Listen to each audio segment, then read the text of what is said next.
Hi, Busker909 here. This is my box of tools and a basswood plank. Of course, you don't have to use a plank. You can use a cigar box or a can or whatever you like. This project is really about the neck being a complete instrument all on its own.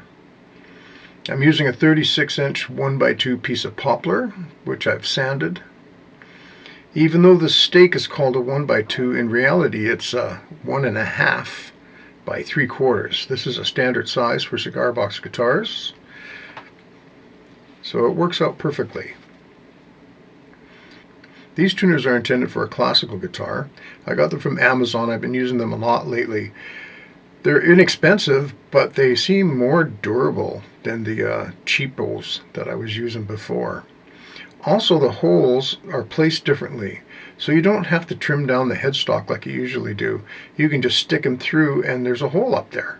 So less work and more wood sounds better. I'm putting them 3/8 of an inch in from the sides and about 1.5 inches apart on the side with two of them. The top one can actually be moved in a little bit more than that. Once they're installed, then I mark the nut. Next, I put down the 25-inch clear plastic fretboard I got from CB Giddy. Of course, you can get templates online, but at $3, it really saves a lot of time. Make sure you start right at the nut line. My nut is a bolt, so you want your scale to start at the center of the bolt, not the front. I use a rat tail file to make a groove. I also cut the plastic back a bit so I don't damage it with the file. Then I hot glue in the bolt. Next, I measure from the nut to the 12th fret, and then from the 12th fret the same distance. It's a 25-inch scale, so it's 12.5 inches for me. To mark the bridge center. The bridge is something else I got from Amazon, and at first it looks like it's too big because of the 4 holes on the corners, but when you take it apart, you'll see there's 3 screw holes. But don't put the screw holes on the line. You want the line to be where the grooves are so that you can move the saddles back and forth to change the intonation. This is also the best time to put in a ground wire.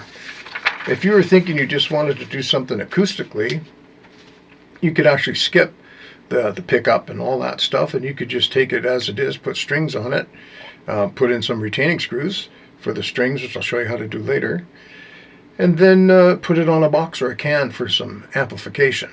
But of course, putting in a pickup is lots of fun because then you can use all sorts of amps and pedals and whatever you want. Anyway, when you drill the ground wire, angle the hole to come out on the bottom corner. You'll see why shortly. Oh, it's also a good idea to maybe use a staple or something. My staple got a little gimped there, but to just sort of hold it in place so it doesn't slip out while you're doing stuff. And now you can put the bridge in place.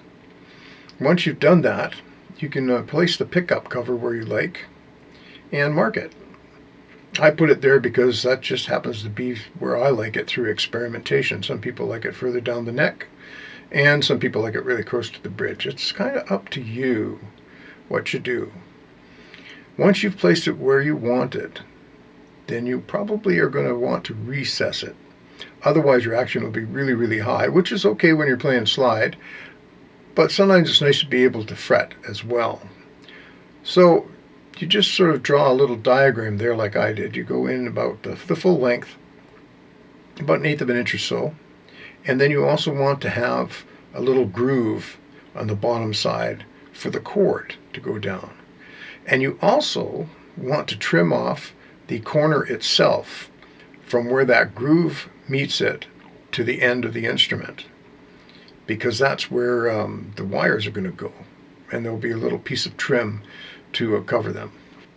Just make sure that you cut down the full length that you need so you're not chiseling it past the cut marks, because otherwise you can end up splitting the wood.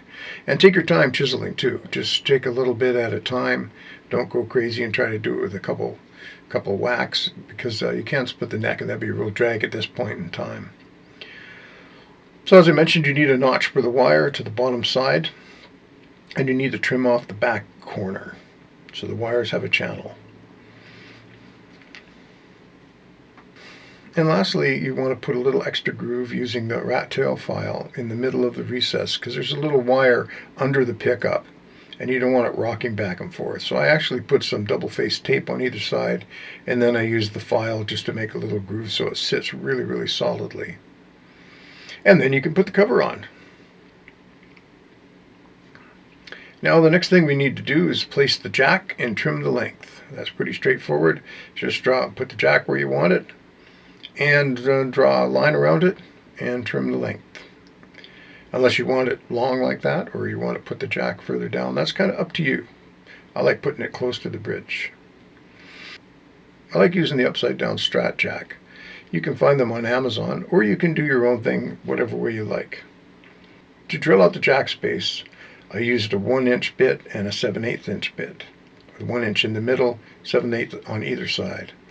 I like to drill part ways through until the point's just sticking out, and then flip it over and drill a little bit just to make a really clean edge. If you just push it through from one side, you tend to get a lot of splinters and stuff like that. Now it's a good idea to stick the wires through, making sure that they're in the right spot, because you want them to be long enough, but you don't want so much excess that you have to stuff it in there and end up having other problems. So once you've done that and you've soldered it, it's a good idea to find your little pieces of trim. You can use anything you want, any size you want, as long as it's not wider than the neck. And that will cover up the wires and give them a nice channel to run in. And it'll also put wood under all of the holes that are out there. I don't usually put any screws in any of those holes. I make 2 new holes to put on the pickup cover, so it's into solid wood, because trim wood is just too fragile. And as I pointed out before, you got the 3 holes in the bridge that's holding it on solid, so you don't really need any other screws, so I just leave them blank. Or I suppose you get a little tiny drill and a little tiny screw if you needed to fill it in, or maybe, I don't know, magic marker if it bothers you for some reason. But once you've done that, what I usually do is I flip it over, I make sure nothing's sticking out, and then I use some clear packing tape just to cover it, so that nothing weird happens while I'm working on stuff. So, just about done. So I put on some strings, and then I use these little screws as retaining screws. Half the time you don't really even seem to need them, but I like to put them there anyway, just in case. And that's pretty well all there is to it. So if everything has gone according to plan, you should have a completely usable instrument just with the neck.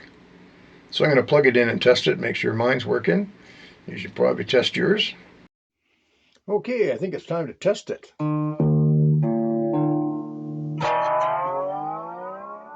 And then you have a choice. I put up some pictures of different boxes you could use. Entirely up to you. I'm going to do the plank, of course, because that's kind of what it's all about for me today. But you can do anything you want with it. And if you get tired of it being on one box or one plank, you can switch it off to another one. Or you can just play it as a stick if you want. So I hope you have a lot of fun with that. I'll do a little quick demo of the one I made. Thanks for watching. Have a great day. Bye.